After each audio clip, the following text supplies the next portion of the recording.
dois, três e... Ai, minha mão tá machucada. Gravando. Bom dia, gente. Tudo bem com vocês? Bem-vindos ao podcast cristão mais goiano que vocês vão ver aí. O podcast reformado mais goiano. Aqui a gente toma café e só não tem pão de queijo porque não deu tempo de comprar. Bom dia pra vocês. A gente tá com um tema aqui hoje muito... Eu acho que a palavra que seria... É um tema que eu tenho curiosidade de saber como que ele se desenvolve e nessa pandemia principalmente, que a gente vai falar sobre educação. Mas antes disso, eu quero pedir para vocês se inscrever no canal, seguir nosso Instagram e é isso, vamos começar. E compartilha. Compartilha do jeito que eu sempre falo. Se gostar, compartilha. Se não gostar, fala que não gostou pra mim, mas compartilha com misericórdia também. Vai que seu amigo gosta. Ninguém tem gosto parecido, não. Larga de ser bobo. Enfim... eu queria apresentar para vocês o Pastor Wycliffe. Tudo bom, Pastor Wycliffe? Muito bom. É muito bom estar aqui. A gente já tentou várias vezes aí, mas agora a gente conseguiu alinhar o nosso calendário aí para dar tudo certo, né? Nossa agenda. Finalmente, né? Pastor, eu gosto que o próprio convidado se apresenta. Então, eu queria que você se apresentasse. Assim, fala o que você acha de relevante sobre você, sua profissão, sua vida... Se quiser falar da sua vida pessoal, se você é casado, solteiro. Ok, vou falar assim.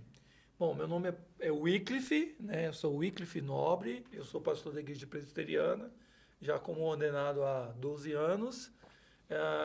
Eu também sou pedagogo, sou formado em pedagogia, leciono há cerca de 25 anos já que eu sou professor, em vários segmentos, né? Já trabalhei atualmente sou professor da Rede Municipal de Goiânia, trabalho com a educação básica, né? O ensino fundamental 1, mas eu também sou professor de filosofia, sociologia no ensino médio, professor de pedagogia na FAM Padrão, professor de pós-graduação na faculdade assembleiana, ou seja, a minha área de educação é uma área que já Credo. vários segmentos aí. E as minhas formações são formação em teologia, né, em pedagogia, e tenho mestrado em ciência da religião pela Universidade de Mackenzie, né? Uhum. Já trabalhei também como capelão educacional durante muito tempo, inclusive no próprio Mackenzie, em outros colégios aqui, lá em Goiânia, né? E atualmente eu sou pastor, responsável pelo Ministério Conexão Kids aqui da Igreja Presbiteriana do Setor Sul de Anápolis. Credo, como é que você arruma tanto tempo pra fazer tanta coisa? Eu acho que falta tempo, mas a gente vai fazendo conforme, né, as coisas vão... pela graça de Deus, a gente vai conseguindo fazer tudo aí e para a honra e glória dele. Pois é, cara, porque quando eu tinha... Nossa, agora eu tô na faculdade, mas desde o ensino fundamental, meu sonho é sair da escola e nunca mais voltar. Você parece que apaixonou, é escola o tempo todo, é ensino o tempo todo. Mas eu te falar uma coisa que, Juninho, eu tô pensando em fazer mais uma licenciatura, mais alguma coisa. Eu gosto realmente, eu acho assim que, já que nós estamos falando de educação, de profissão como educador, eu acredito que a partir do momento que o professor para de aprender, ele para de ensinar. Se ele não estiver disponível, não estiver disposto a aprender, se ele não estiver disposto a estudar, ele não serve mais para ensinar. Então, acho que começa por aí. Então, o desejo de aprender, ele está totalmente interligado com o desejo de querer ensinar. Isso é verdade, isso é verdade. Eu acho que a melhor forma até de você poder ensinar é você... De você aprender, é você ensinar. Porque você ensinando, você aprende também. Você pega o ponto de vista. Quando alguém faz uma pergunta pra você, você fala, nossa, eu nunca tinha pensado por esse lado. Eu gosto Eu vou até contar uma experiênciazinha bem rápida para ilustrar tudo isso aí. Quando eu comecei a trabalhar como professor, eu tinha 19 anos. Aí eu comecei como professor de ensino religioso, uma escola presbiteriana lá em Goiânia. Uhum. E aí, daqui a pouco, eu fui para o seminário. E quando eu voltei do seminário, uma escola que me contratou particular... Eles queriam que eu fosse trabalhar como professor recreador. E fosse trabalhar como professor de ensino religioso, mas para compor a grade, eu tinha que trabalhar como recreador. E me deram uma incumbência de ensinar futebol para os alunos. Só que eu não sei jogar futebol. E aí, o que aconteceu? Eu tive que aprender, pelo menos na técnica, como fazer isso. E fui e montei uma escolinha de futebol. E meu timezinho lá foi participar da Copa Sesc e a gente conseguiu a classificação. gente não ganhou e tudo mais. O resumo da história, né? A gente precisa aprender. Quando você é professor, você ensina, não importa o que seja, né? E aí tem esses dias eu vendo uma série, né? O Método Kovinsky, acho que é a série. E aí eles estavam falando assim, existe 2 tipos de pessoas, os que fazem e os que ensinam. Uhum. Então eu sou aqueles que ensinam, né? Então a gente sabe, tem que aprender a fazer qualquer coisa e quando a gente gosta mesmo, você faz. Mas desde pequeno você sempre gostou assim sempre foi o nerdzão da sala, ficava lá lendo? Não, cara, eu não era o nerd da sala. Minha história com a educação é justamente o contrário. Eu tenho dislexia. Eu sou dislexo. Mas faz esse tanto de coisa? Exatamente. Eu sou dislexo e isso fez com que eu perdesse 4 anos só no fundamental. Eu reprovei 4 vezes, só no fundamental. Então, assim, foi no primeiro ano, depois no terceiro, no quarto, depois no nono. E fora os 2 anos que eu perdi no ensino médio também, porque eu abandonei o Instituto Federal que eu estava fazendo. Por causa da dislexia. Entendi. Só que como o diagnóstico... Mas o que é dislexia? Eu vou explicar agora. Só que como o diagnóstico da dislexia na época, isso na década de 80, era uma coisa que só tinha lá nos States, era uma coisa muito comum. Era coisa de rico, né? Era coisa de rico. Era o meu diagnóstico mesmo, dos meus colegas e dos meus professores, burro preguiçoso. Né? A dislexia, ela é uma deficiência ou um déficit neuromotor, né? Então, ele tem um problema, todo o dislexo tem uma parte do lábio temporal que ele é desligado, né? Ele não funciona. E isso faz com que ele tenha dificuldade na codificação da aprendizagem de sinais, como, por exemplo, a escrita. Então, hoje em dia, por exemplo, a dislexia já é subdividida hoje. Quando você fala de dislexia, você fala mais na questão da leitura, hoje, né? Antes era o pacote só. Então, tem a dislalia, que é na fala, tem a disortografia, que é na hora de escrever. Eu tenho disortografia mais forte, então eu tenho que estar o tempo todo me corrigindo. Quando eu não escrevo em quadro, nem na faculdade, nem nada, eu coloco só com PowerPoint, porque eu posso corrigir e tudo mais. Eu até brinco, se eu não tivesse computador na época que eu fiz a faculdade, provavelmente eu não tinha feito faculdade. Por causa dos meus erros de ortografia. Porque é como se você escrevesse, mas assim, você não entende o que você está escrevendo, assim, nesse Mais sentido. ou menos isso. Você não consegue codificar ali da forma normal que as pessoas codificam. Então, há vários níveis. Né? Exatamente, nessa codificação. É como se Mas eu não estou mal acompanhado, não. Porque eu estou junto com Einstein, eu estou junto com o Tom Cruise, que ele sabia que alguém tem que ler para ele o roteiro. Ah, é? Ele não consegue ler. Alguém tem que ler para ele o roteiro e ele memoriza. Eu não sabia disso, não. Então, a dislexia tem essas questões. Então, às vezes tem também descalculia, que é a dificuldade de fazer cálculos.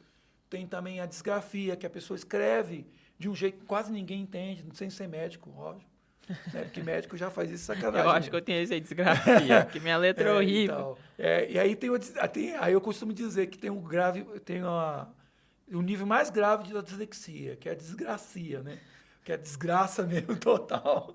Mas o fato é que, por ter muita dificuldade em aprendizagem, isso gerou em mim um complexo de inferioridade muito grande, muita dificuldade de ensino. E eu passei por momentos muito constrangedores de professores virarem para mim no 4º ano, virar para mim e falar assim, no meio do ano, falar assim, você não vai estudar, você não vai mais passar de ano. Então eu passei 6 meses sem fazer nada na escola. Passar a professora de virar para mim e falar assim, olha, o único jeito de você aprender, já que você estuda na 4ª série à tarde, você vai de manhã estudar com o 1º ano. Aí eu fui para o 1º ano, quando eu cheguei lá com 14 anos, os meninos todos começaram a gritar, retardado, retardado, retardado. E me deu um bloqueio muito grande. Todas essas coisas que aconteceram, e eu não boto culpa na professora em si, mas no sistema, de que não preparou as pessoas para essas dificuldades, para essas questões, geraram em mim um bloqueio muito grande, que só não abandonei os estudos, porque eu tinha uma mãe que é pedagoga e um pai que é professor de história e pastor também.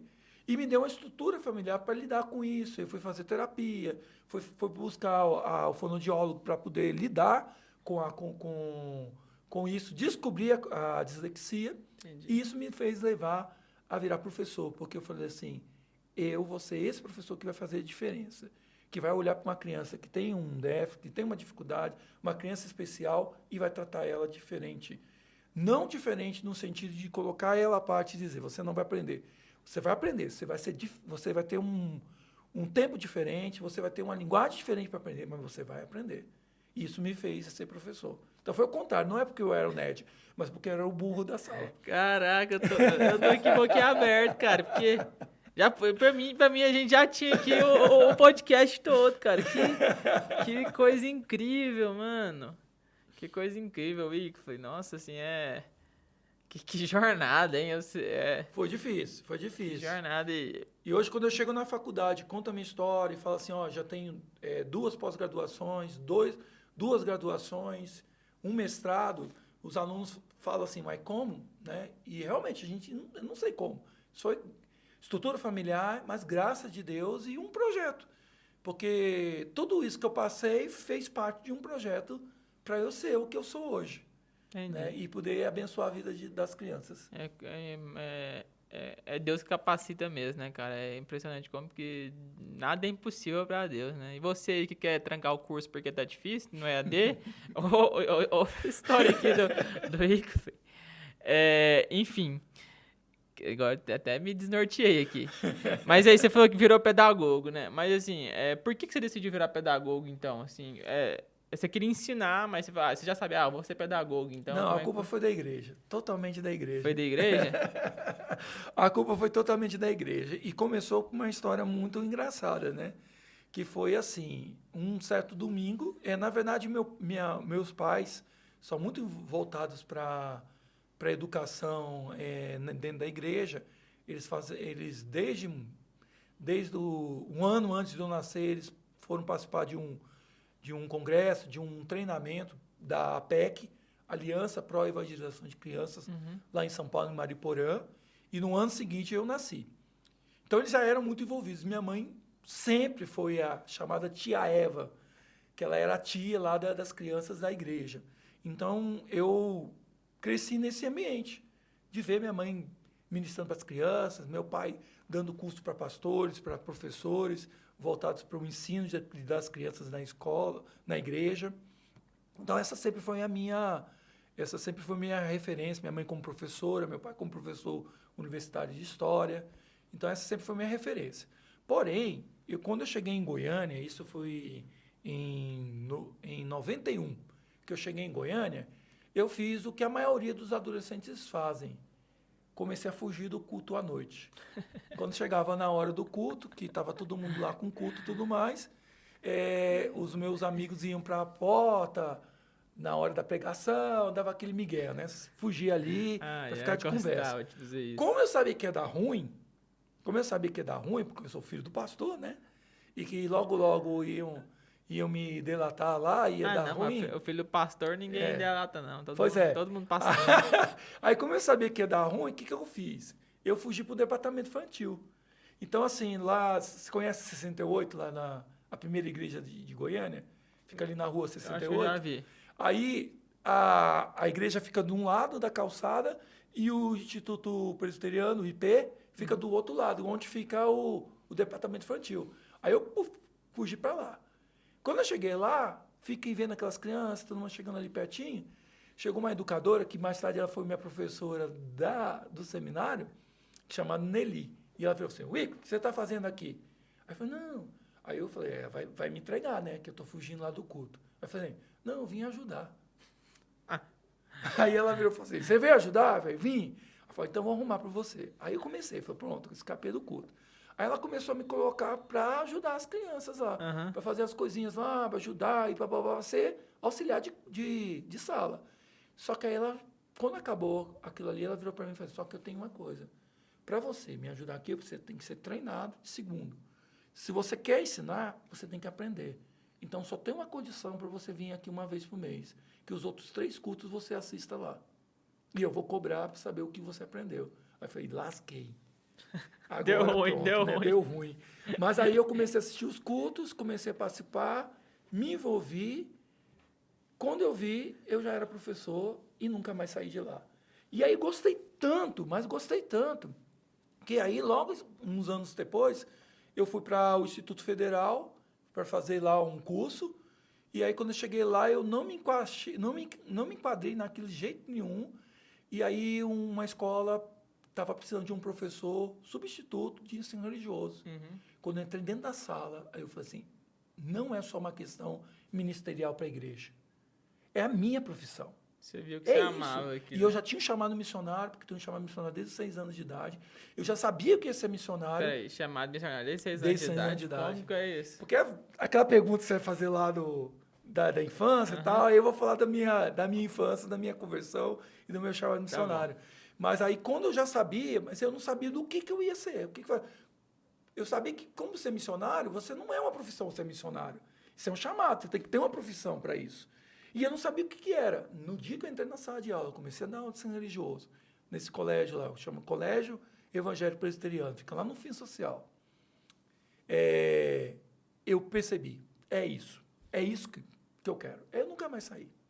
Já passei em todos os segmentos, fundamental, educação infantil, médio, superior, pós-graduação, mas sempre com o mesmo cerne. É isso que eu quero, ser professor. Essa minha vocação, é essa meu ministério, está tudo interligado. E seus pais te apoiaram? Tipo assim, você teve apoio, ninguém teve esse, porque pedagogia é uma área que, infelizmente, tem um preconceito que só mulher faz, que é só coisa de mulher, assim. Você teve algum preconceito com isso? Com minha família, não, porque eles dizem isso muito nato, né? E todo mundo lá é também professor e tudo mais. Então, isso foi recebido de uma forma muito positiva. No seminário, eu tive muito preconceito, porque desde o começo eu falava assim que eu ia ser pastor de crianças e eles falavam que não existia esse negócio, que para quem então você vai trabalhar com criança, para quem vai fazer teologia, é perca de tempo, é besteira. No própria faculdade de pedagogia eu tive muito preconceito.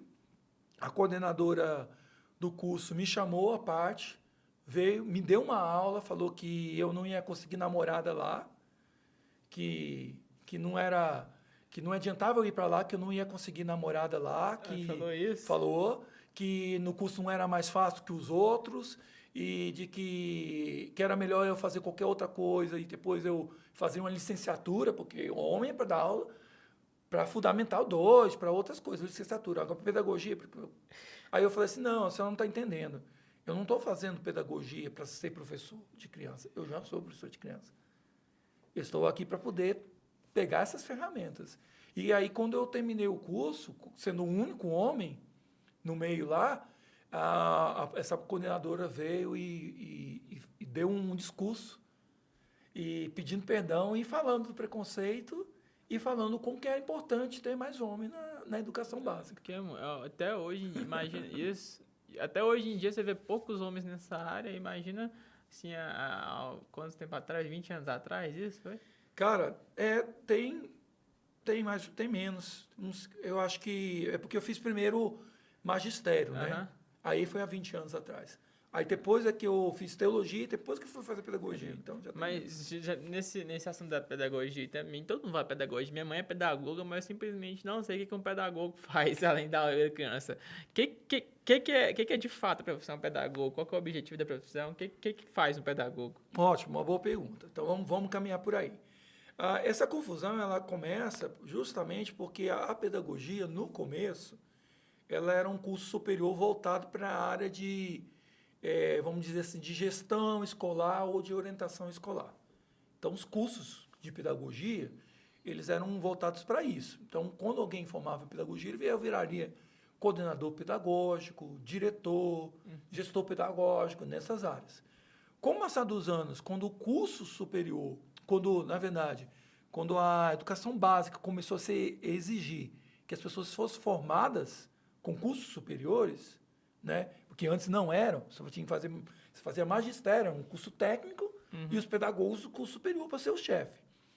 Então, começou a fazer também os cursos de pedagogia para qualquer professor, que a gente chama de pedagogia plena ou licenciatura plena, que é um curso voltado para a área de ensino, para dar aula para o fundamental. Mas o magistério era outro curso, então? Era um curso técnico. Ah, Era tá. um curso técnico. Eu fui o último a fazer o curso técnico, que eu abandonei o Instituto Federal e fui fazer o magistério. Aham. E aí, depois eu fiz teologia, logo em seguida eu fiz pedagogia. Então, o que acontece? Hoje não. Hoje, quando você vai fazer o curso de pedagogia, eles te dão, no curso de pedagogia, a formação de licenciatura básica, de licenciatura para o ensino fundamental. Entendeu? Entendi. Por isso que hoje há essa confusão. Então, o pedagogo, ele é o professor dessa faixa etária, ou seja, ele pode dar aula para educação infantil e para educação do fundamental, a primeira etapa do fundamental, o que é chamado anos iniciais, ou seja, do primeiro ano ao quinto ano, né? Então, é essa a formação dele, só que no curso de pedagogia, a gente não é preparado só para dar aula, mas é preparado também para, se você tiver vocação, tiver habilidades, para ser coordenadores também. Então, quem tem uma habilidade de gestão escolar também pode virar um pedagogo, pode virar também um coordenador na área de pedagogia. Por exemplo, coordenador pedagógico é aquele que trata diretamente com os professores. E o coordenador educacional é aquele que trata com os alunos e com os pais, Entendi. ajudando eles nas suas dificuldades. Entendi. E o gestão também, como você pode ser um diretor, por exemplo. Com pedagogia, você pode ser um diretor também, escolar. E o fim são as crianças, trabalhar com crianças. Sempre a formação voltada para o ensino das crianças. E falando em ensino de crianças agora, entrando, gente, eu nem sei se eu falo, mas o tema é justamente ensino e criança, educação no geral. Mas, e falando em ensino de crianças, como que está o ensino esse último 1 ano e meio aí, nessa pandemia? Como é que você acha que piorou? Você acha que melhorou? Como é que tá essa história aí? Então, vamos lá, né? Eu sempre tenho que me policiar, né, para que a gente possa realmente ter uma postura muito central, assim, centralizada. Porque por causa, às vezes, do nosso cansaço, às vezes da nossa labuta, com a nossa luta do dia a dia no educação, sempre vai querer escapar da minha boca que está um caos. Né? Eu sempre vou dizer assim, está um caos, né? Para não usar uma palavra mais pesada, está uma pi, né? E a gente vai sempre falar isso. Mas tem muito a ver por causa que nós estamos todos sobrecarregados, nós como professores. Quem acha, e eu falo isso com todo o carinho para você, pai, que está aí, que está achando que nós, professores, estamos muito felizes porque a gente não está dando aula, vocês podem tirar o cavalinho da chuva aí, porque, pelo contrário, nós estamos trabalhando muito mais.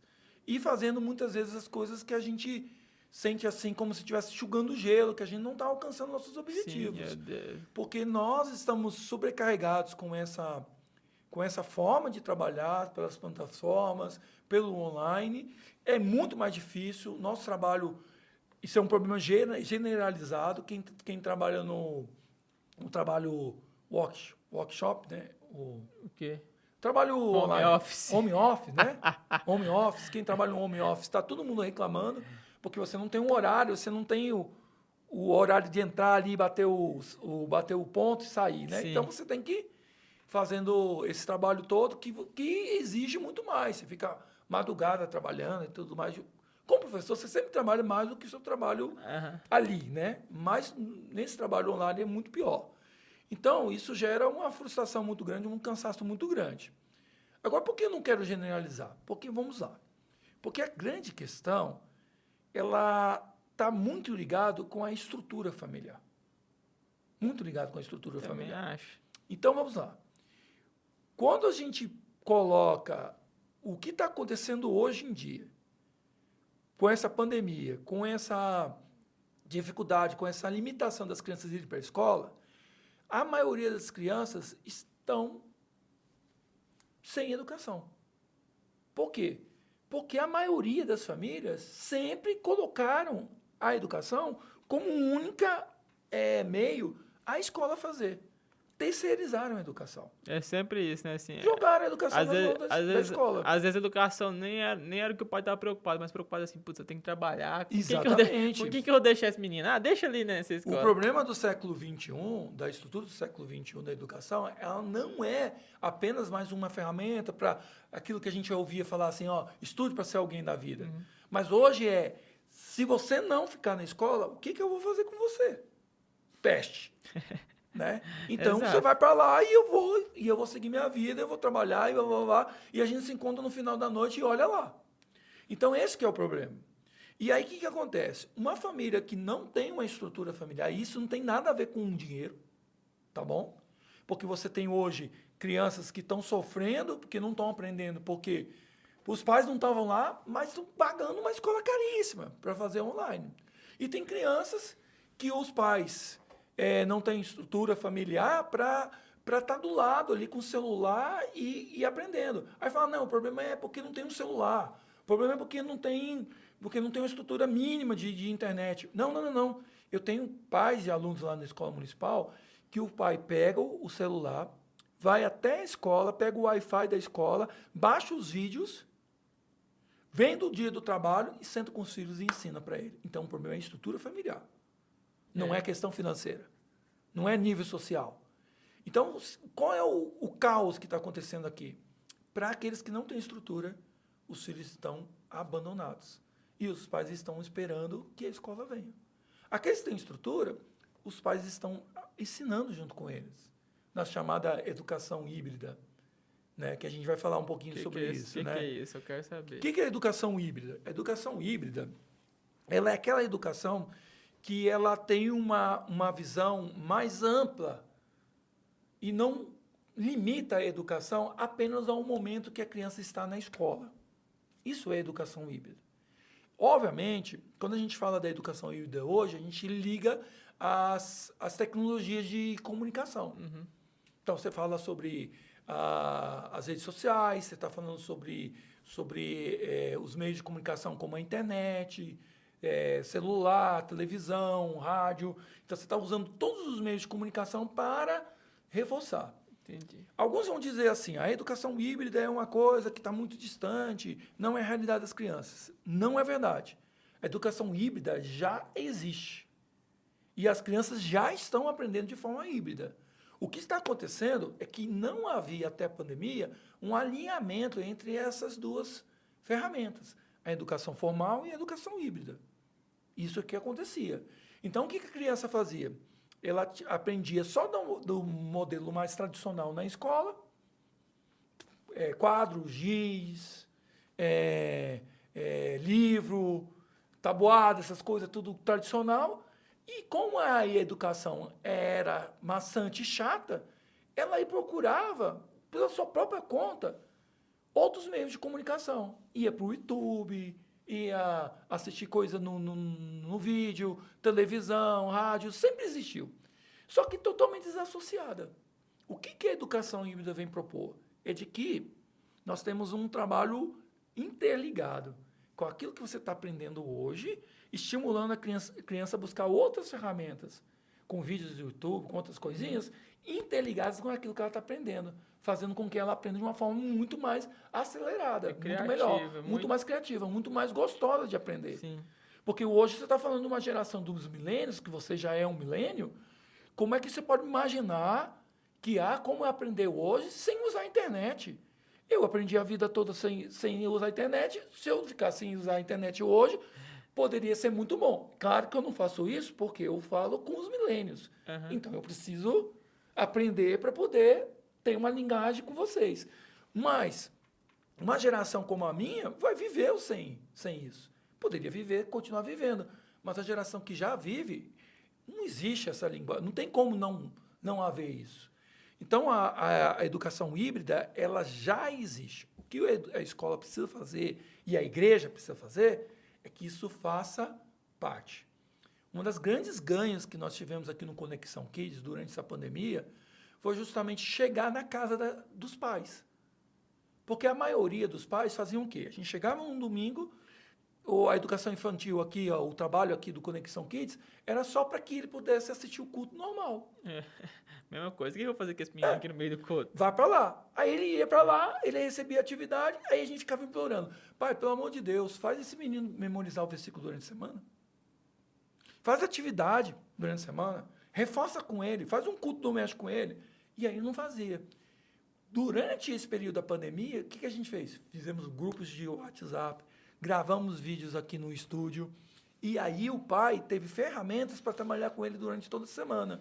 Quando a gente voltar ao normal, agora a gente já voltou ao presencial, nós ganhamos um espaço que não tem volta mais. Educação híbrida, cara, é uma coisa que não tem volta mais. Não tem volta mais. As faculdades hoje em dia, todas as faculdades, você sabe disso, já não trabalham mais com a aula normal. Já é a chamada aula invertida. Você sabe o que é a aula invertida? Não. O aluno já tem que vir para assistir a aula com um conhecimento já pré-estabelecido, já estudado. Ah, entendi. O professor já vira para ele e fala, na aula que vem eu vou dar tal aula. Eu sou professor de pedagogia, eu faço isso. Na aula que vem eu vou falar sobre as BNCCs, porque eu sou professor de pedagogia.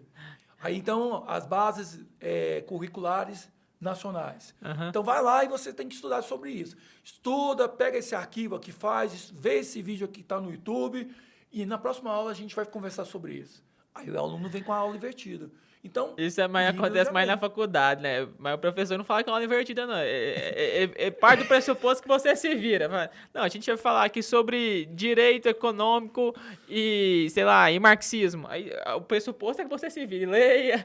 Chegando lá e só tira dúvida. Essa é uma crítica que todos os alunos, quando a gente faz proposta da aula invertida, reclamam. Falam assim, então você não vai dar aula. Por quê? Porque o conceito é um conceito tradicional.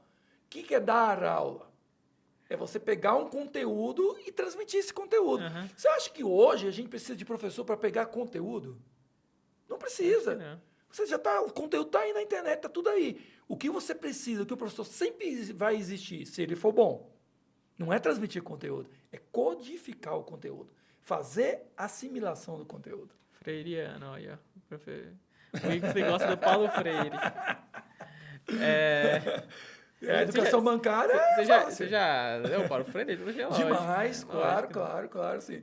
E por raiva dos radicais aí. Eu também gosto de direita. Não, tem coisas positivas. Tem coisas que são bem marxistas que eu... E ele era cristão, você sabe, né? Sim, ele era cristão, católico, mas era cristão. Sim. Assim, tem um lado mais, assim, mais econômico, marxista, mas eu acho muito, assim, os apontamentos de hoje, porque a educação bancária, só abre um parênteses, que a educação bancária é aquela educação mais tradicional que o professor só deposita o conhecimento dos alunos e só tá lá para isso, e não, eu acho que falta essa criatividade, assim, de comunicação, falta, assim, o professor fica meio que um algoz, assim, ele não é aquele assistente, é meio assim, nossa, eu tô fazendo meu dever aqui, tô escrevendo no quadro, e eu acho que essa crítica é boa do Paulo Freire, porque foi um pouco da educação que eu tive. Eu tinha medo do professor. Sim. Claro que a gente tem que ter um respeito, mas eu tinha medo, exatamente por causa dessas questões de professor, você é burro, o problema é que você não tá entendendo, eu tô hoje explicando aqui 3 vezes, você não quer entender, você fica conversando, você não quer entender.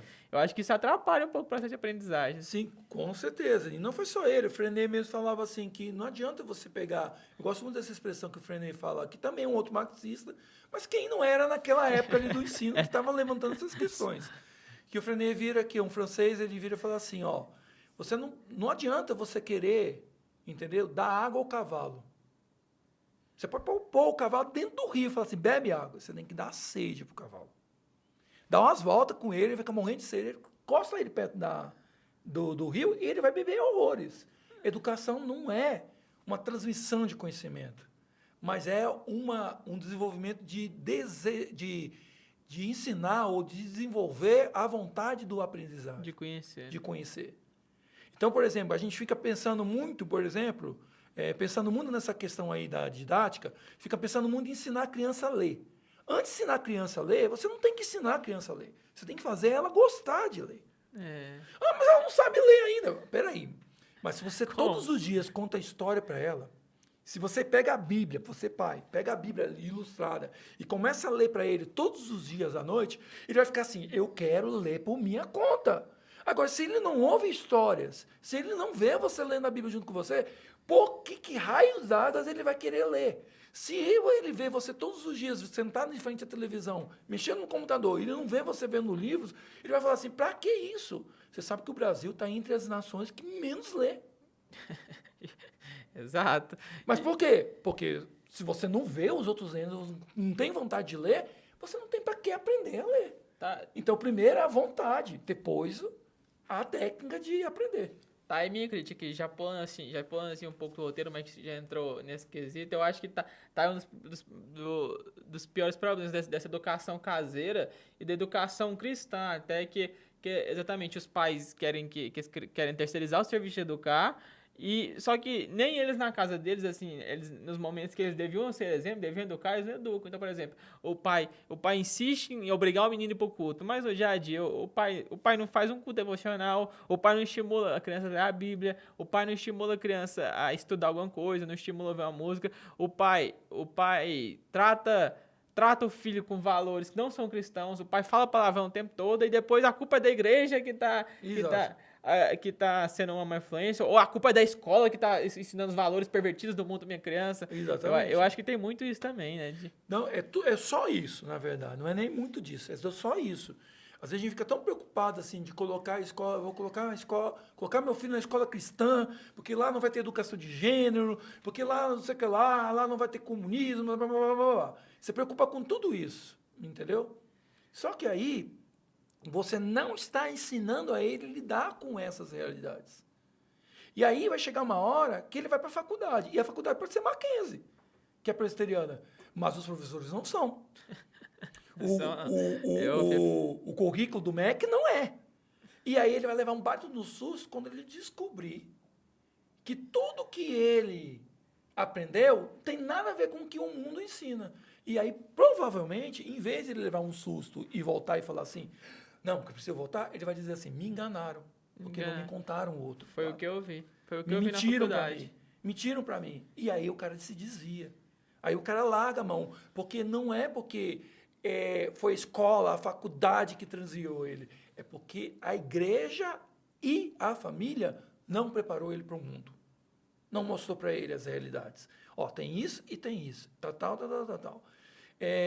Uma vez me contaram numa entrevista secular mesmo, que falaram, você é a favor da educação de gênero? Me fizeram essa pergunta.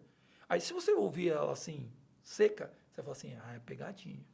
Está querendo dizer que você concorda de virar assim, sou a favor da educação de gênero.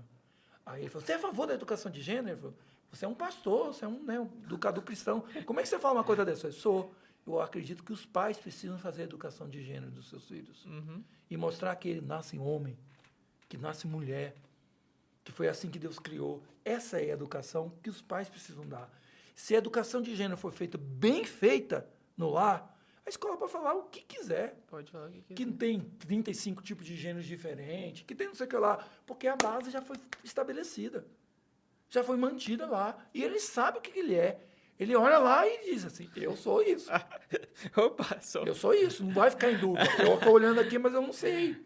Né? Quando eu tiver 15 anos, é que eu vou descobrir o que eu sou. Cara, hoje nem é 15 anos. Eu vejo nos Estados Unidos já pais, crianças tratando assim. Eu não sei nem o que dizer sobre isso, mas pais assim. Estimulando assim crianças a trocarem o gênero como criança, assim. Sim. Tipo, a criança não pode nem ser presa porque não sabe não sabe a gravidade do crime que cometeu. Quem dirá escolher o gênero para a vida toda, de fazer uma cirurgia, É uma coisa muito séria. E assim, a gente precisa, do outro lado, poder estar bem informado e bem trabalhado para não ter respostas preconceituosas. Como virar assim, besteira esse negócio de nascer transgênero e tal. É uma besteira, porque a pessoa nasce homem, nasce mulher. Isso aí conversa fiada. Conversa fiada. Falta de Deus. Falta de Deus. Não, cara, isso é um distúrbio seríssimo. A pessoa realmente nasceu com um cérebro, entendeu? Isso é consequência do pecado, isso aí a natureza pecaminosa fez isso, gerou isso. Ela nasceu com a mente de um gênero e o corpo do outro gênero. Só que o problema, cara, é que ele vai trocar de corpo, mas ele não vai consertar a mente. A maioria se suicida. Por quê? Porque o vazio existencial, os conflitos continuam. Entendeu? Porque é um problema da natureza pecaminosa, não é um problema biológico. Não adianta mudar o corpo. Entendeu? Então, por exemplo, lá nos Estados Unidos, tem uma mulher lá que falou que era trans-tigre. Ela nasceu tigre no corpo Isso é de uma verdade, mulher. né? É verdade. Então, por causa do mesmo argumento do transexual, ela ganhou o direito Mentira, isso é direito da mentira. lei para se transformar num tigre. Ela pintou todo o corpo, tatuagem de tigre, colocou os coisas. Quer dizer, é um absurdo, é um outro extremo. Mas quando você ouve de um cristão dizendo assim, isso é uma besteira, você está fechando uma discussão que é muito mais séria. Tem que ter muitos cientistas, psicólogos, pedagogos Concordo formados com plenamente com muita você. base para ir com a mesma fundamentação e falar assim, ó, isso aqui, isso aqui, isso aqui, isso aqui, isso existe mesmo. Mas qual é a lógica de você transformar o corpo todo e não tratar a mente dessa pessoa que está com essa questão? Não lidando simplesmente como um distúrbio, ou já que agora não pode se falar mais que o homossexualismo é uma doença. Tá bom, não é. Mas qual é a razão disso? Qual é o caminho para isso? Então, isso precisa ser tratado, inclusive na escola. Então, eu acredito que a escola precisa conversar sobre isso. Precisa conversar sobre isso. Mas a partir de onde? De qual base? A gente realmente precisa ensinar para os nossos filhos que eles não precisam saber o que eles são, só mais tarde, por causa de um grupo tão pequeno que nasce. Não estou falando deles, não. Estou falando dos que nascem com essa mudança. Não vou colocar distúrbio aqui para não ser considerado preconceituoso, mas com essa dificuldade aí de identidade. Ele tem essa dificuldade de identidade. Ele pensa de uma forma e o corpo dele é de uma forma diferente. Uma minoria ali, de cada 100 pessoas, uma nasce com esse problema. E agora toda a população é colocada em dúvida sobre a sua sexualidade por causa desse problema. Então, isso precisamos questionar. Mas questionar só pelo básico religiosa, porque Deus não, tem que ter estudo profundo. Eu também concordo. Lá. Eu concordo bem. Vamos trabalhar isso porque com biologia, o outro lado com fundamenta tudo bem, mais. né? Às vezes os fundamentos partem de princípios epistemológicos errados, mas Isso, fundamentam bem. fundamentam bem. Então, assim, E a gente vai só fundamentar na palavra? Para nós é bastante. Para nós é bastante. Mas para os outros eu não. acho que eu sinto falta disso. Putz, assim, bons cientistas cristãos, cientistas, pesquisadores, pedagogos cristãos, não só para ficar provando uma apologética que Deus existe, mas para fazer esse tipo de coisa, para estar fundamentando, para estar mostrando, para estar usando os meios seculares de pesquisa para mostrar isso, porque para mim faz sentido que eu acredito na Bíblia. Putz, mas para quem não acredita na Bíblia, não faz diferença. Para falar, putz, seu Deus está falando aí, mas seu Deus não é o meu Deus. E aí? Não, e eles jogam umas iscas que às vezes a gente que é besta vai e pega, né? Porque eles jogam os argumentos e a gente vai nos argumentos, mas eles querem que no final a gente fale assim, não, porque isso porque eu creio. Aí pronto, fechou a conversa. Porque é fé. Aí foi, fechou a conversa, então ponto. Tá vendo? Não tem conversa com você. Não, a gente tem a conversa assim, ó, e não ter que buscar para a questão da fé, porque realmente ela no argumento não vai valer, entendeu? Mas para a gente conversar ali e levar esse questionamento, esses pensamentos. Mas então você diria, partindo desse pressuposto agora, voltando assim um pouco para o nosso fio da meada aqui, você diria então que a importância da educação infantil é exatamente estabelecer os fundamentos por esta vida? Qual que é de fato a importância da educação infantil? Cara, isso é fundamental. Para a gente poder entender isso aí, a gente precisa entender quais foram as primeiras nações que trabalharam com a questão de educação. E uma das que eram fundamental nessa questão é o contexto hebreu, né? Educação judaica. Educação judaica, ela tem um modo muito simples, muito singelo de agir, mas extremamente fundamental. Quando você vai lá em Deuteronômio, que ele fala da educação infantil, ele fala o quê? Inculcarás na cabeça dos vossos filhos esses ensinos. Ele tinha acabado de falar dos mandamentos, né? Amar a Deus sobre todas as coisas, sobre todo o vosso pensamento, sobre todos os seus sentimentos, e amar a Deus sobre todas as coisas, e amar ao próximo como a ti mesmo. Estava ensinando esses ensinos, e aí não deixe de passar esses ensinos para os seus filhos. Como é que você vai fazer isso? Inculcarás em vossa mente. Inculcarás em vossa mente. E aí ele fala, pregue isso nos umbrais da porta. Fale isso ao amanhecer, ao entardecer, na hora do almoço. É o tempo todo falando sobre isso. Quando você vai para um judeu ortodoxo, ele tem agora eu vou esquecer o nome do negócio aqui, só porque a gente vai falar, eu vou esquecer. Pesquisa aí, gente, vocês vão ver. É uma fitazinha de couro, que é enrolado no braço direito, tá? E uma fita de couro que é enrolada e passada em cima da cabeça. Eu acho que é neft, uma coisa assim. Teflin. Teflin. O teflis. E aí, dentro dessa fitinha de couro, até hoje os ortodoxos usam, eles colocam pequenos fragmentos da Torá. Tá bom? Eles pegam pequenos fragmentos da Torá. Então, as Torá escritas assim, minusculamente, nessa caixinha. E eles vão, quando chegam na hora das sinagogas ou lá no Muro das Lamentações, e eles começam a citar a Torá e eles vão batendo a cabeça assim, ó, batendo. À medida que eles vão batendo na cabeça, os filamentos que estão lá dentro, os fragmentos, vão batendo na caixinha e vão fazer um barulhinho. Tac, tac, tac, tac. E os que estão no braço vão segurando assim, eles vão fazendo também. É como se a mensagem da Torá, o ensinamento, fosse inculcando, batendo. Então, você começa a ir por aí. Educação é algo que tem que ser constante, diário. Ou seja, eu, professor, não consigo fazer isso. Tem que ser alguém que convive com os filhos o dia todo. Entendi. Tem que ser a família que é responsável. Nós, professores, nós, igrejas, tem que ser parceiro. Mas isso tem que ser uma coisa que tem que ser feita todo dia. Aí vamos para outra educação mais antiga. Qual é a educação mais antiga depois da judaica? Não é a grega? A grega era a mesma ideia. O que significa, no grego, pedagogo? Que é trazer de fora para dentro. Trazer de fora para dentro.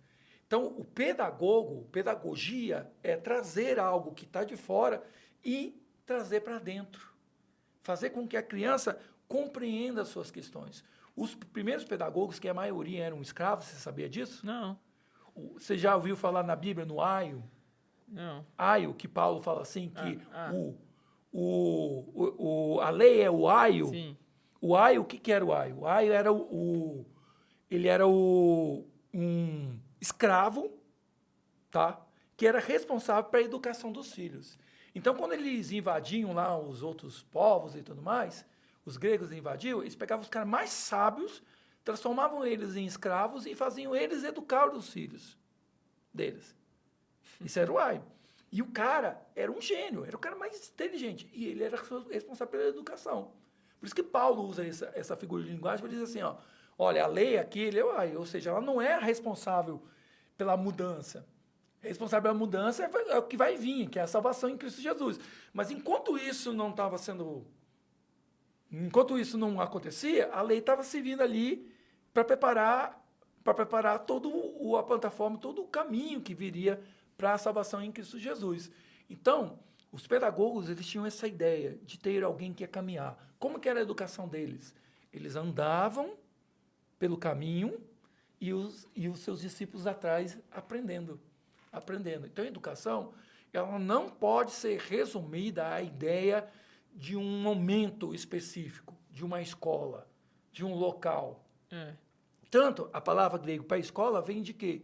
Ela vem do termo que quer dizer tempo ocioso, ócio. Por quê? Porque só podia ir para a escola quem era de poder aquisitivo, porque o cara não ia trabalhar, ele ia ficar só estudando. Então, muito dessa ideia, porque os gregos tinham essa ideia de que ali a escola era só um momento de adequar, mas a educação tinha que ser completa. A educação das pessoas mais simples, por exemplo, eram feitas de pai para filho, nos seus ofícios.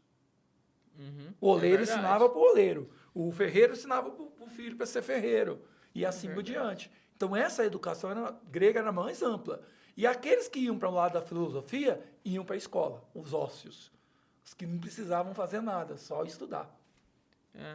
Eu acho que é por isso que antes tinha um negócio forte tão cultural, né? Porque as crianças aprendiam essa cultura, era literalmente passada, assim, diretamente essa cultura. O pai tá fazendo aquilo, você vai fazer também. Eu acho que prendia mais.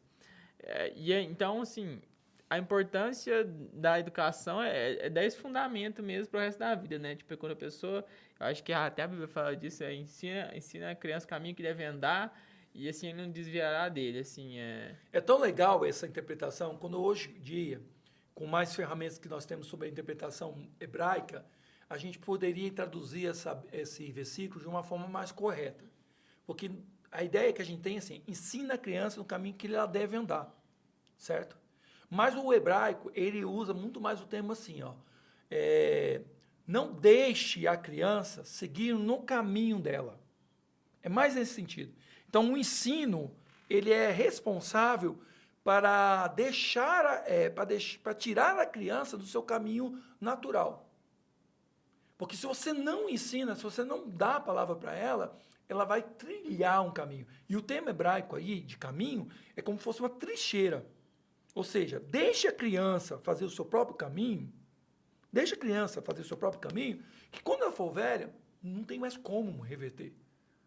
Não tem como mais reverter. Aí se você une hoje com todas as ferramentas que nós temos hoje de pedagogia, de filosofia, de psicologia, você vê como isso é claro. Os hábitos das 5 primeiros anos da infância é o que vai determinar o seu caráter. não tem como. O que você vai fazer? E aí você pode fazer terapia, tem Jesus que transforma, mas esses ensinos que você aprendeu, ou essas coisas que você fez lá na sua infância, você vai arrastar isso pro resto da sua vida. Você vai ter que lidar com isso pelo resto da sua vida.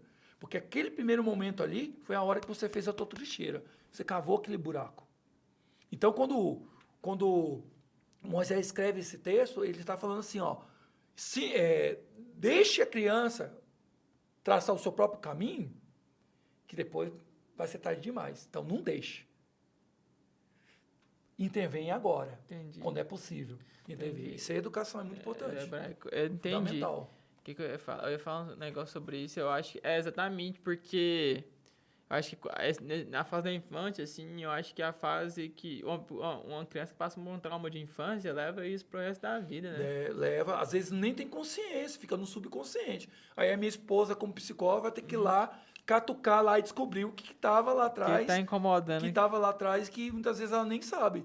Mas foi alguma coisa lá na infância que fez. Então, por que é importante que as crianças... E o evangelho? Então, por que é importante que as crianças ouçam o evangelho desde pequeno? Isso é fundamental. Vamos lá. Primeira coisa que eu quero dizer sobre essa questão de ensinar o evangelho. Nós estamos embaixo de uma teologia que é a que mais fundamenta o ensino de uma criança quanto mais cedo. É a teologia reformada. Então, eu vou falar aqui para vocês, em modo geral, quem não for presbiteriano, quem não for reformado, não tem problema, não.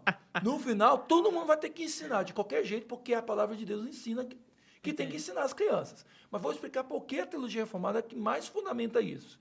Porque é o seguinte, porque durante muito tempo se acreditou, dentro da teologia não reformada, de que a salvação é um ato de uma posição, de uma escolha intelectual. Você decide, você se convence nisso. Sim. Você acredita. Então você fala assim, estou no caminho errado, as coisas estão dando errado para a minha vida, não está dando nada certo, então eu tomo uma decisão. A minha decisão, que é a minha decisão de conversão, a partir de hoje, eu vou largar as coisas que estavam erradas e eu vou seguir a Cristo e vou seguir a Ele. Não estou querendo dizer que isso também não aconteça na nossa teologia reformada. Há uma decisão. A própria palavra, a Bíblia, deixa claro que é com a boca confessarás o nome do Senhor Jesus e com esse confessar que vai trazer a salvação.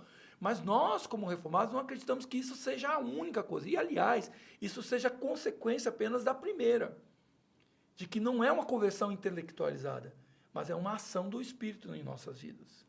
A conversão ela não vem de um ato nosso, de uma escolha nossa.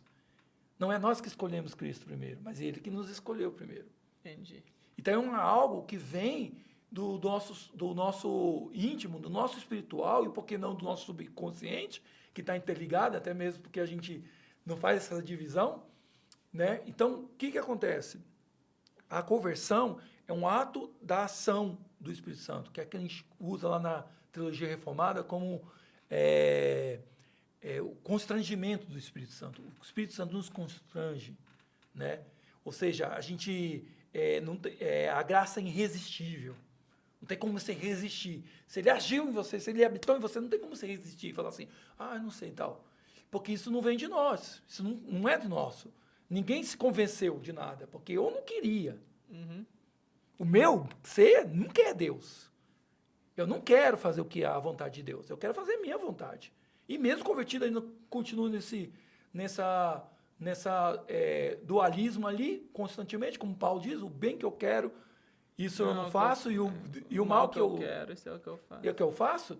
Então é a mesma coisa. O que isso tem a ver com a educação infantil? Vamos lá. Para a gente não se perder que o professor tem problema, às vezes, de ser prolixo. Vamos lá. O que isso tem a ver? Na teologia reformada, nós acreditamos que a criança ela tem capacidade de haver conversão dela, mesmo sem o momento da confissão dela. Uhum. De ela dizer, eu creio no Senhor Jesus. Porque vai haver um momento. Isso vai acontecer. Porque a Bíblia fala que com a boca se confessa. Mas a conversão dela não necessariamente vai ser naquele momento que ela levante a mão e diga assim, eu aceitei o Senhor Jesus. Por quê? Porque é uma ação que desenvolve através do Espírito Santo. E para que o Espírito Santo venha e haja dentro da vida dela, ela já vai começar a se educar. Veja a experiência de Paulo com Timóteo. O que Paulo falou para Timóteo? Porque permanece naquilo que você aprendeu, que desde a sua infância você aprendeu da sua mãe, Elóide, da sua avó Eunice, desde pequenininho. E que fez o quê? Que trouxe para você sabedoria para te tornar salvo. Uhum. A sabedoria daquilo que ele aprendeu desde pequenininho deu ferramentas para ele para trazer a salvação. Mas a salvação da onde? Paulo continua. A salvação na fé em Cristo Jesus. Ou seja, a educação para nós, reformados, não é preparar a criança para que quando chega uma determinada época, a idade da razão, que ela tenha capacidade, ela se converta. Não, para que a conversão venha a ser desenvolvida na vida dela e ela aprenda sobre isso, tenha sabedoria suficiente para que a ação do Espírito Santo seja eficaz na vida dela e transforme isso numa decisão pessoal. Eu acho que... Isso vai vir mais tarde, talvez. Aconteceu comigo com o quê? Eu fui criado desde pequenininho, com 3 anos, eu fiz a minha confissão, com 3 anos. 3 anos? Com 3 anos eu entendi o que era suficiente. Eu sou pecador porque eu apanho do meu pai e minha mãe. Hoje está mais difícil. Porque as crianças não apanham, então fica difícil delas saberem o que é errado. Mas eu não sou a favor da violência física, não. Eu acho que ela tem que ser o último recurso. Uhum. Depois de todos os outros. Mas aí, eu apanhava, eu sabia. Então, eu sou pecador. Eu entendi quem era Jesus, que ele morreu para me salvar. E eu sabia que eu precisava crer nisso. Então, eu tinha o suficiente. Eu sou pecador, eu me arrependo, eu creio no Senhor Jesus. Pronto, eu aceitei o Senhor Jesus. Com 6 anos de idade, eu estava perto de um navio Doulos, que é um navio missionário da missão OM, Organização e Mobilização. Cheguei lá, olhei para aquela escada enorme lá do navio e falei assim, eu quero ser missionário. E Deus colocou no meu coração aquele desejo e eu nunca mais larguei aquilo. Agora, para os olhos da igreja, foi só com 13 anos. Quando eu fui na frente da igreja, falar para a igreja que eu tinha pública profissão de fé. Para alguns iam dizer, olha, até lá, só estava brincando. Era só uma atividade. Agora sim, agora ele vai começar a entender o que está aprendendo. Entendi. Mentira. Todo pai que fala assim, eu vou deixar meu filho mais tarde escolher até inclusive a denominação, ele já está ensinando para o filho. Qual é a denominação que ele está escolhendo? Nenhuma. Nenhuma. Você está ensinando, isso não é importante. O que você não ensina não é importante. Se você deixou para ensinar depois, alguém ou a própria circunstância já está ensinando para eles. Se está deixando para a escola ensinar sobre educação de gênero, então é essa que ele vai aprender. Porque você não falou sobre isso. Você não falou sobre sexo, você não falou sobre escolha, você não falou sobre nada em casa. Então, não era importante. Não aprendeu. Se você falar desde pequenininho, na igreja, é isso que ele vai aprender. Se ele souber por que eu sou presbiteriano, ele não vai entender, ele não vai querer outra igreja. Ele não vai lá para a igreja onde tem a balada e tudo mais. Sim. Porque ele entendeu. Fica mais fácil quando você racionaliza as coisas, né? Eu acho que por isso que quando você dá os meios de racionalizar, e você, claro que o Espírito Santo tá agindo, mas às vezes você fica meio perdido, mas quando você racionaliza, você fala, eu entendi. E quando você pesa, putz, tem isso e tenho isso. E é isso que eu quero, é esse caminho aqui que eu quero. Comigo, assim, eu acho que seria bem mais fácil, porque eu só fui entender mesmo o que eu estava fazendo na minha profissão de fé. Eu sempre fui obrigado a ir para igreja, sempre tive esse negócio, tem que ir para igreja domingo à noite, né? Aí eu ia para a escola dominical, eu era mais novo, então assim, eu tinha poucos amigos, aí eu falava, não quero fazer, o que eu tô fazendo aqui? Que negócio enjoado. Eu quero ir para casa assistir Pânico na TV. E aí, velho... mas quando eu vim aqui profissão de fé, igual o Thiago veio aqui uns episódios atrás, e quando ele me explicando um pouco de discipulado, e nem foi na profissão de fé, não. Eu fiz a profissão de fé realmente sem saber o que eu estava fazendo na minha vida, eu estava fazendo o que todo mundo faz. Mas quando eu racionalizei, eu passei a entender que com o ensino do Thiago, eu passei a entender o que foi o sacrifício de Deus, porque aí sim a chave virou. Eu falei, putz, é isso que eu quero pra minha vida. Tem essa vida, a vida que meus colegas estão levando, muita loucura e tal, pegação de menina, mas tem essa vida. E parece que por esse caminho que é muito mais fácil, muito melhor. Por isso que é muito comum que muitos jovens venham, ou adolescentes venham se converter nesse período com essa parte. Por quê? Porque o que era para ter sido feito antes não aconteceu. Sim. Entendeu? Não estou criticando seus pais, não. Mas é no sentido... Eu critico. No sentido que se isso tivesse sido trabalhado lá na infância, ou a igreja tivesse focado nisso, num discipulado eficaz com as crianças no começo, elas já passariam para a segunda fase já tranquilas sobre essa questão. Então precisa fazer isso aí. Aí vem aquela pergunta, que eu acho que está aí. Por que a criança, mesmo sendo criada dentro da igreja, quando ela chega a uma certa idade, ela vaza? Eu ia perguntar e isso. Abandona agora. Isso aí. Por que isso acontece? Por que acontece assim? Fizeram pesquisa nos Estados Unidos, muito grande, para perguntar por que havia um número tão grande, principalmente agora dos milênios, de pessoas que saem da igreja. Os chamados crentes, os mosaicos, chama geração mosaica, que são uma geração que ela não se adequa ao formato que a igreja está, mas ela também não quer ser igual ao que é do mundo. E ele fica perdido. E praticamente tem que ter uma igreja para eles. Porque ele não consegue se encaixar. Por que isso acontece? E eu vou te explicar por quê. Aí os pesquisadores americanos levantaram, isso não é minha levantamento. É porque as crianças, elas não foram criadas na igreja. Mas como assim não foram criadas na igreja? Mas não foram criadas na igreja? Eu levei meu filho desde pequenininho para ir na igreja. Não, eles criaram um ambiente à parte da igreja. Uma salinha. O departamentozinho. Tem igrejas aí, megas igrejas aí, que eu acho super massa, mas que eles não entenderam o que é o ensino de educação cristã. Porque você chega lá, o pai leva o menino, deixa ele na porta lá, e aí tem um parque. Não é uma igreja, é um parque. E aí tem pula-pula, não sei o que lá, tem babado, e quando acaba o culto, ele passa por lá e pega o menino. Beleza, ele vai gostar de ir à igreja? Vai adorar. O que é a igreja? Sim, obviamente, mas ele não está na igreja. Aquilo aí não é igreja. E a minha crítica não é o método, não é o fato de usar as coisas, porque a gente usa recursos didáticos o tempo todo dentro da questão, mas ele não passou nenhum momento sentado do lado de um senhorzinho com cilindro de oxigênio lá, para entender o que é viver a vida toda com Cristo. Ele não está com os adultos e os pais não estão ensinando para ele que aquele momento do louvor, isso aqui vem uma crítica para todas e para incluir para a nossa própria igreja. O momento de louvor, papai e mamãe, eu falo isso com todo carinho, o momento de louvor não é a sala de espera para o seu filho ir para a salinha, para ir para o cultinho. Tá? Porque até que eu odeio esse nome, cultinho e salinha. Tá? É culto, porque culto é igual com linguagem infantil. Então, o que acontece? Não é uma sala de espera ali, pai. Aquele momento, o seu filho está aprendendo a louvar o Senhor. E ele vai aprender, não é com o celular na mão. Não é mexendo em outra coisa. É ele levantado com você e orando. E louvando ao Senhor. É você colocando ele em cima do banco da frente, voltado para lá e você cantando com ele. Segurando, abraçando e mostrando para ele que aquele momento é importante. E não você dizendo assim, calma, calma, já vai chegar a hora. O pastor já vai dizer para você que é para você descer. Porque aí ele vai pensar que lá dentro do templo não é lugar dele. Mas como é que faz isso? Porque isso parece ser tedioso para criança. A criança parece que não gosta disso. Eu, com meu sobrinho, às vezes, eu tenho essa dificuldade de fazer. Não, mas não é fácil mesmo, não. Isso vai desenvolver. Agora, quando você desenvolve uma criança, aprender aqueles momentos ali de 10, 15 minutos a desenvolver, você não está trabalhando ele só com a questão da igreja. Hoje, os pais não conseguem levar um filho no cinema, no teatro, numa formatura, em canto nenhum.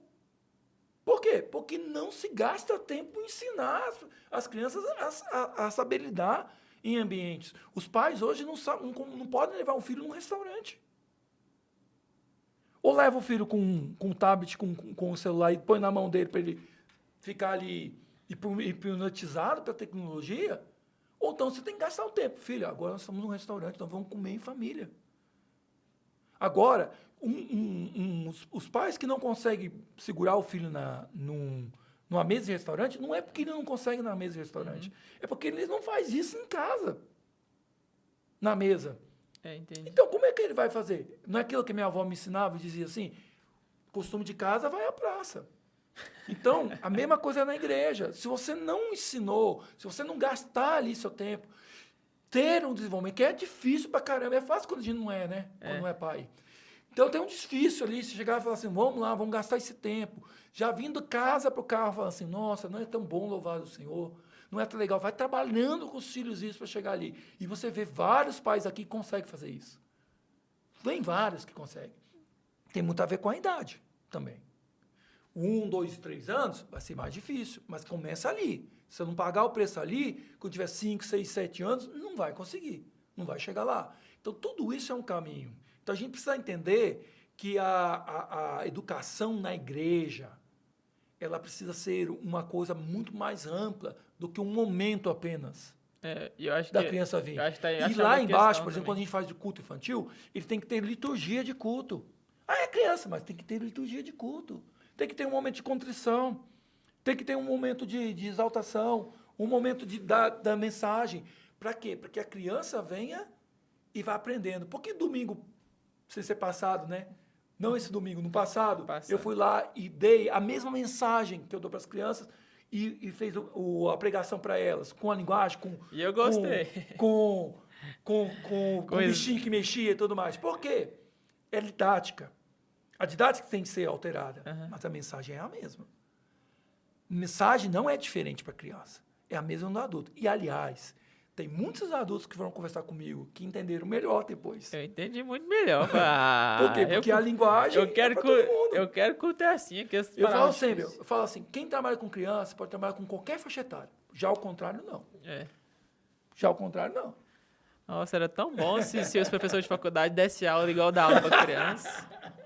Que às vezes ele tá falando, eu falo, o que esse homem tá falando ainda? Será que ele tá respondendo a minha pergunta? Será que não? O que esse homem tá falando? E torna tedioso. Mas você fala um negócio aí que eu acho que é o ponto, assim, eu acho que é exatamente, eles criam semente a salinha, mas é só o sistema anatómico, é só a salinha. E você acha que isso também contribui para as crianças quererem sair da igreja porque não tem um exemplo dentro de casa? Exemplo dentro de casa e ela não tem referência com a própria igreja. Se você cria a criança só na salinha, quando é que ela vai ver pública produção de fé? Alguém fazendo? Ela não vai querer. Eu tinha 12 anos, eu enchia a paciência do meu pai para fazer pública produção de fé. E meu pai falou, não, fiquei 1 ano provando para ele que eu tinha consciência, sabia tudo para poder me preparar. Mas por quê? Porque todo o primeiro domingo do mês, passava a bandeja com pão e com vinho, e eu não podia pegar, caramba. Aí eu ficava com raiva, eu comer porque esse negócio. Agora, você põe a criança na salinha, eu também ela não vê isso. Ela não vendo isso, ela vai querer? Não. Se ela não vê pastores sendo ordenados, ela vai querer ser missionário pastor? Se ela não vê crianças sendo batizadas, ela vai entender o que é batismo infantil e a sua explicação do porquê que a gente batiza, porque nós reformados batizamos crianças. Se ela não vê isso, se ela não vê a ordenação de presbíteros, se ela não vê a ordenação de pastores, ela vai entender isso. Se ela, todos os cultos, ela está só na salinha, ela nunca vê uma liturgia de culto, não participa nem de uma parte da liturgia do culto, ela vai entender isso.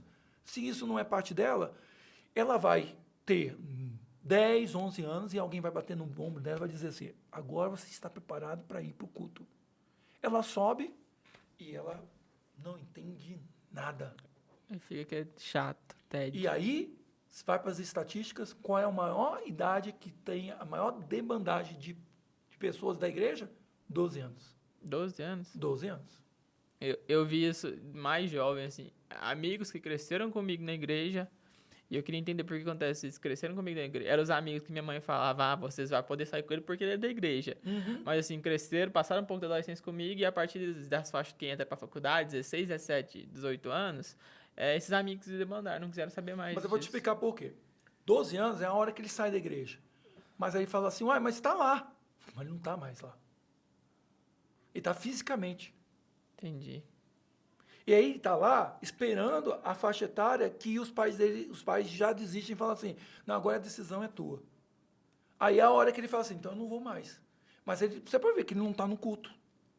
Ele não está na pregação. Ele está aqui nos corredores, conversando, porque você já perdeu ele antes. Tem como resgatar? Pai, calma, não desespera não. Tem como resgatar. Mas você tinha que ter conquistado antes. Entendi. É trabalho preventivo. Eu fui participar de um congresso falando sobre desigrejados. O congresso era 99 mais 1. Que é a ideia, né? Você vai, deixa as 99 e vai atrás da uma perdida. Uhum. Era o congresso dos intercessores do Brasil, a missão do meu irmão, o seminarista Wesley. Vai gostar dessa referência dele. E aí, o que acontece? Eles estavam trabalhando sobre por que a gente perde tanto jovem, blá, blá, blá, blá. E aí eu fui trabalhar. Tem como a gente recuperar? Tem. Tem como correr atrás desse pessoal? Tem. Mas não é melhor fazer um trabalho preventivo? Vamos trabalhar para essa geração, para eles não saírem. E como é que a gente evita que eles saiam? Mantendo eles de verdade na igreja. Não naquilo que é uma coisa de um universo paralelo da igreja. Porque os departamentos infantis eram universos paralelos da igreja. Uhum. Eles não fazem parte da igreja, não são uma igreja. E a igreja, por isso que a igreja não investe, por isso que as pessoas não querem se envolver e fazer parte do trabalho infantil. Cara, por que não há homem no departamento infantil? Porque sair para o departamento infantil é um tiro na sua socialização da igreja. Entendeu? Um dia, eu trabalhava lá na igreja Piscina Maranata, no meu primeiro departamento infantil, depois que eu saí da primeira igreja, e aí alguém virou para mim e falou um dia assim para mim assim, Wycliffe, o que aconteceu com você? Você está desviado? Porque ele não me via. Por quê? Porque eu chegava primeiro antes de todo mundo e saía depois de todo mundo. E aí os jovens chegavam lá, a gente foi lanchar, não sei o quê. Quando eu preparava, desorganizava todas as questões, ia procurar o pessoal já tinha saído. Aí alguém me perguntou assim, você não está mais na igreja? Você desviou da igreja? Eu estava no departamento infantil. Entendi. Entendeu? Só que é uma bênção. Aí tinha uma vantagem. Por quê? Como eu era um único homem, então eu estava sempre rodeado de meninos. Então, olha, meninos, tá vendo? Tem vantagem também, tá bom? Tá vendo? Cara, então, você como educador, caminhando pro final da nossa conversa aqui, caraca, que conversa boa. Qual que você acha, como que você vê a educação, o caminho, os rumos que a educação está tomando hoje? Não só a cristã, mas a secular também. Você acha que são caminhos negativos ou está indo para um lado mais... Um lado melhor também, moderno, mais acessível, como é que tá? Então, eu vejo a seguinte forma, né?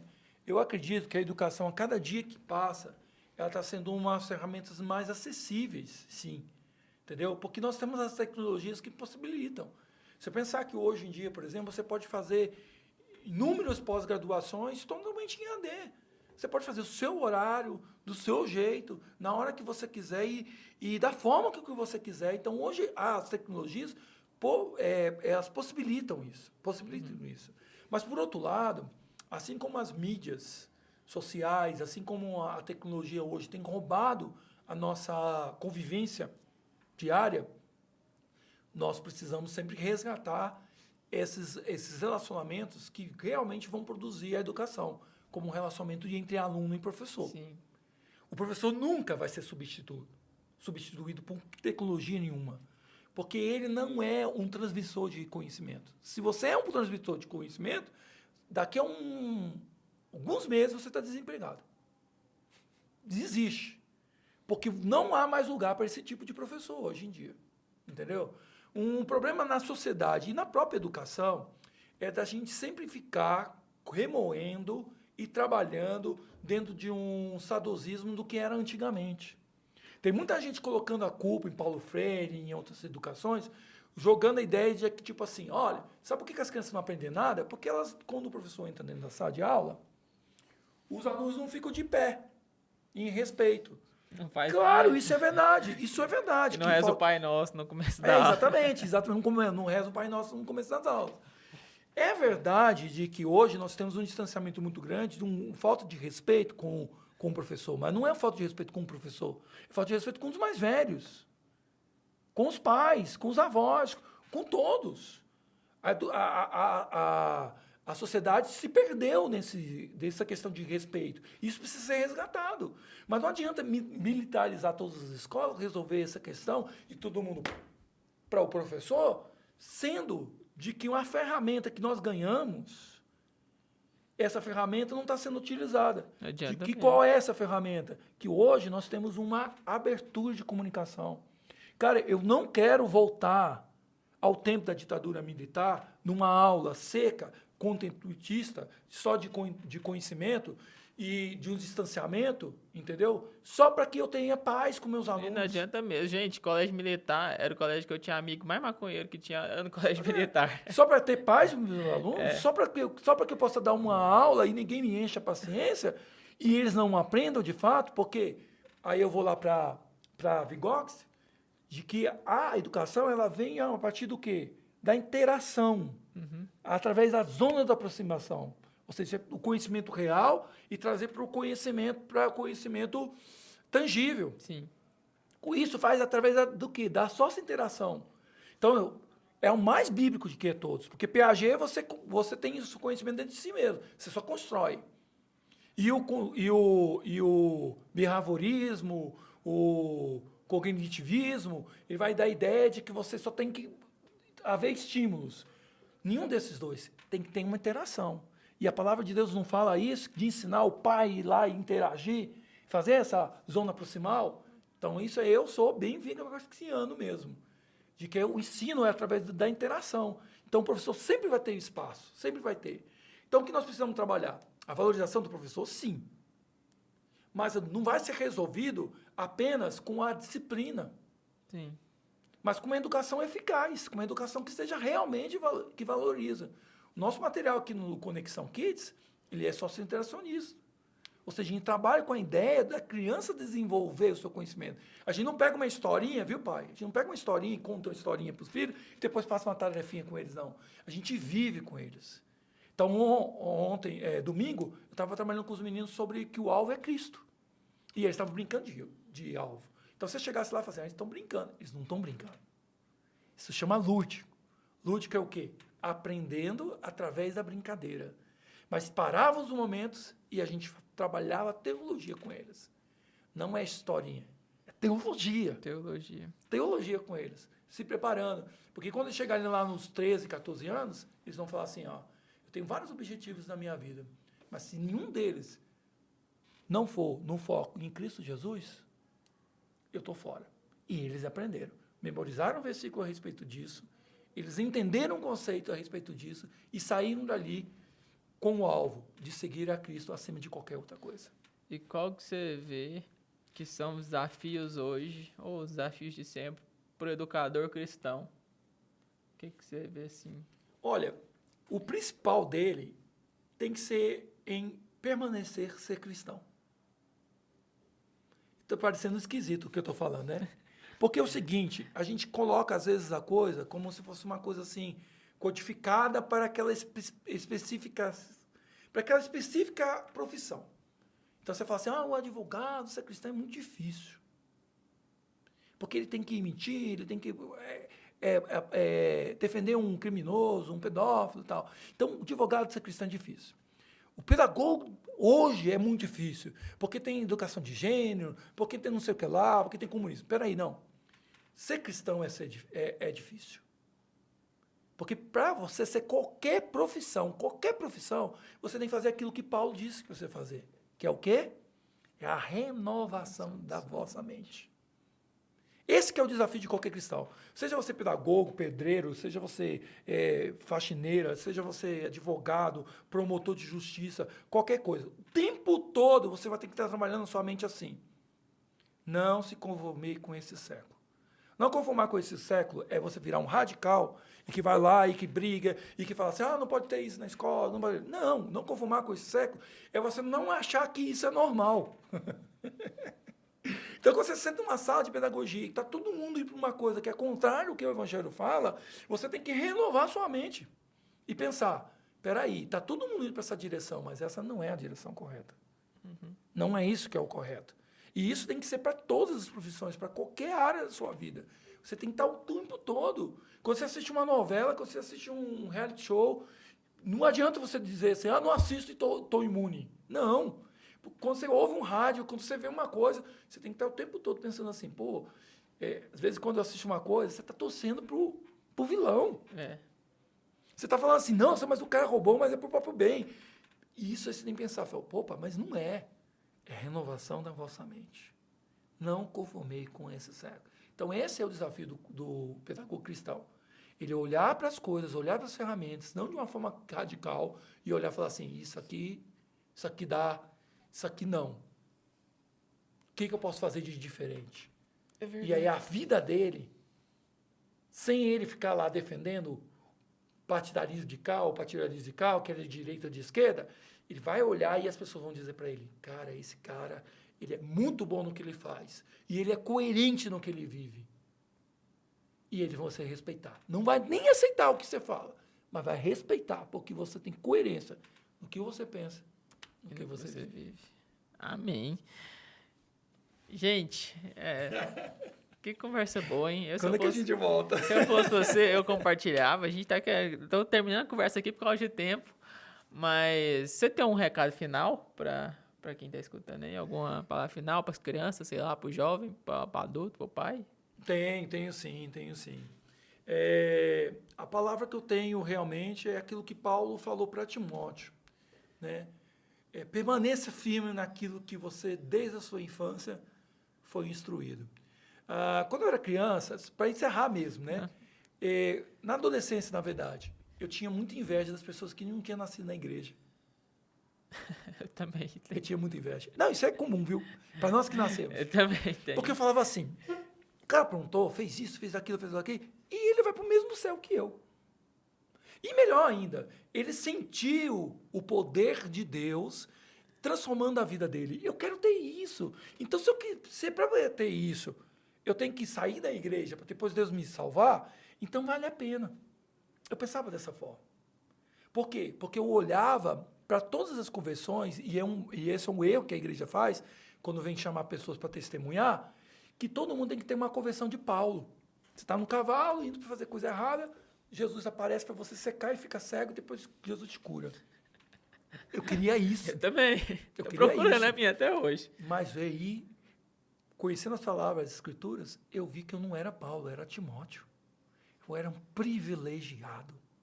Deus separou de todos e falou assim, eu vou te preparar e eu vou te deixar puro, vou te deixar preparado para a minha obra. Desde as Sagradas Escrituras.